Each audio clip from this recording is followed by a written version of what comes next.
This is Rummy's Corner.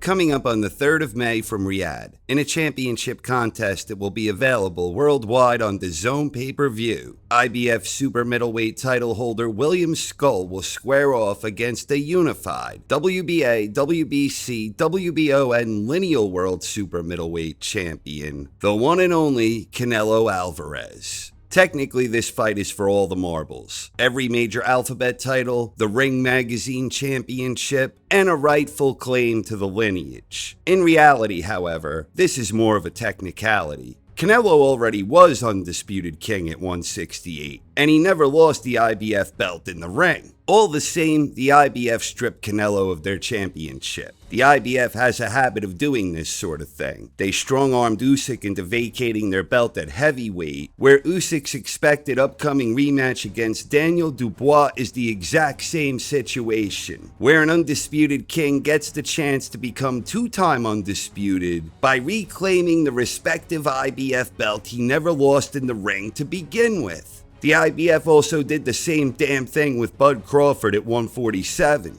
Point being, Canelo doesn't need to beat Scull to become the man, because Canelo already is the man at 168. Beating Scull might technically make Canelo two-time undisputed, but make no mistake, Canelo is already the man, thus the man to beat. So to become the man, Scull needs to beat the man. Fortunately for him, he has the opportunity to become the man should he beat Canelo. Canelo enters the ring as a considerable favorite, and not without damn good reason. Canelo has been an elite-level prize fighter for well over a decade. He won championships at 154, middleweight, light heavyweight, and of course super middleweight. Canelo was not only the first undisputed world champion at 168 in the modern four-belt era, but he was the first undisputed champion during the entire history of the division, spanning more than 40 years. Canelo has an incredible resume throughout his long and illustrious career, and he is undefeated at 168. In stark contrast, despite being undefeated, there isn't a whole lot on Skull's resume.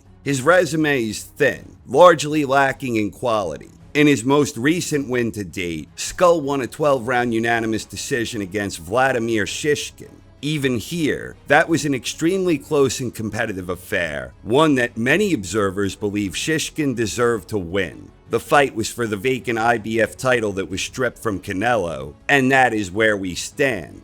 Despite Canelo being the heavy favorite going in, Scull might have reason to be optimistic. In terms of style, Scull does a lot of little things that may cause Canelo some difficulty. For starters, Scull moves well. He has educated fast feet that allow him to maneuver around the ring with great fluidity. Scull is a bit of a sniper, often biding his time, waiting for an opening, and pouncing with great precision and timing. He has an all-around in-and-out type of rhythm, where he looks to get in, get his, and get out of harm's way before any return fire. Scull is slippery and elusive, with a great sense of where he needs to be, and at heart he's a natural counterpuncher, usually preferring his opponent to take the lead. That general all-around approach of a fellow counterpuncher, with smooth movement and good timing, might force Canelo to take the lead more often than he prefers. So stylistically, Scull does do some things that may trouble Canelo, or at the very least, they may slow his roll to the point that Canelo never really establishes any true momentum. But the more important thing that may give Scull reason to be optimistic is the simple fact that Canelo largely seems to be going through the motions these days.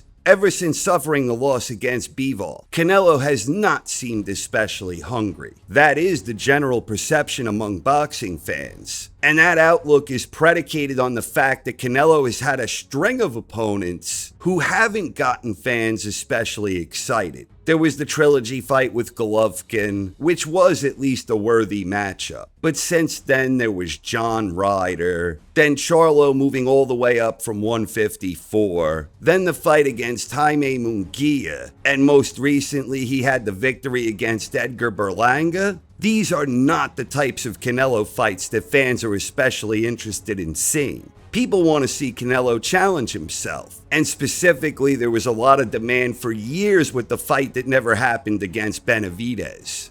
Despite the perception that he's just going through the motions, not really challenging himself. Canelo is still an elite talent who has had more than enough to comfortably win over 12 against every foe he has faced since losing to Bivol. A lot of people believe William Scull is just another opponent where Canelo's superior talent will win the day, and I tend to believe that view is correct. I believe Canelo will simply prove consistently too good, too strong, and too smart. Scull has some talent, but despite his good footwork and movement, his head is often a bit too stationary, and I believe Canelo will prove clever enough to find ways to regularly land, winning the mini battles far more often than not.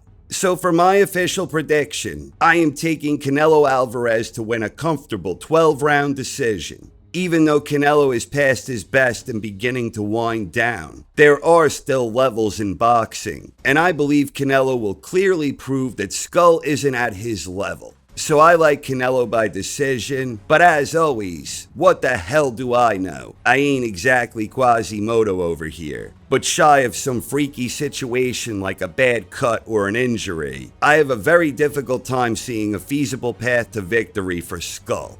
Best of luck to Canelo and Scull. Who do you think will win? Please share your thoughts in the comments section. The 3rd of May, live worldwide on DAZN pay-per-view, Canelo vs. Scull. Click the link in the description to buy now. And this fight happens just a night after the terrific Times Square card. Take advantage of the bundle deal to get both of these pay-per-view events on DAZN, the global home of boxing. Thank you very much for watching, everyone. I hope you enjoyed and have a wonderful night. This is Rummy's Corner.